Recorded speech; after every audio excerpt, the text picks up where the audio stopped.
Ce matin à Douala, la mobilisation était au rendez-vous pour le lancement officiel de la phase 3 du projet de promotion et de protection du droit au logement décent, une initiative portée par l'archidiocèse de Douala et axée sur l'amélioration des quartiers populaires.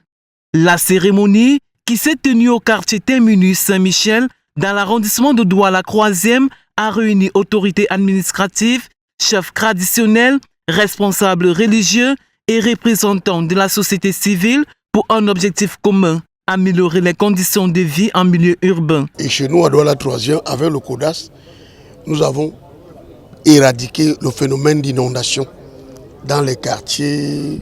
Nous avons organisé le ramassage des ordures et la capacité de population en 3 segments. D'abord la sensibilisation. Au niveau de la sensibilisation, nous avons mis dans tous les villages les comités de village et de quartier qui sont dotés. Et tous les jeudis et les dimanches, ces comités procèdent au balayage, au nettoyage systématique. Et ceux qui ne respectent pas sont sanctionnés.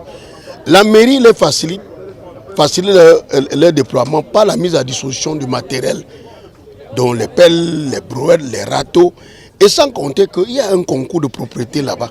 Présent aussi dans cette cérémonie, le représentant de l'archevêque de Douala, Zongo Georges Philippe Raphaël, a souligné l'importance d'une approche solidaire dans la transformation des quartiers.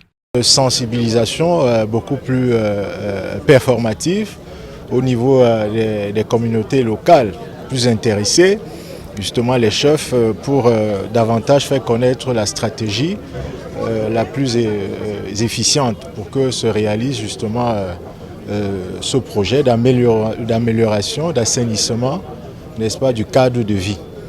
Donc avec les moyens aussi qui seront mis à la disposition, notamment du CODAS, pour que cela soit effectif. Voilà. Dans cette nouvelle phase, le projet AQP, amélioration des quartiers populaires, entend aller plus loin. Il est question de renforcer les capacités de sensibiliser ces acteurs étatiques et même des communautés sur leur rôle, le rôle qu'ils ont à jouer, à accompagner les communautés dans l'amélioration de leurs conditions de vie.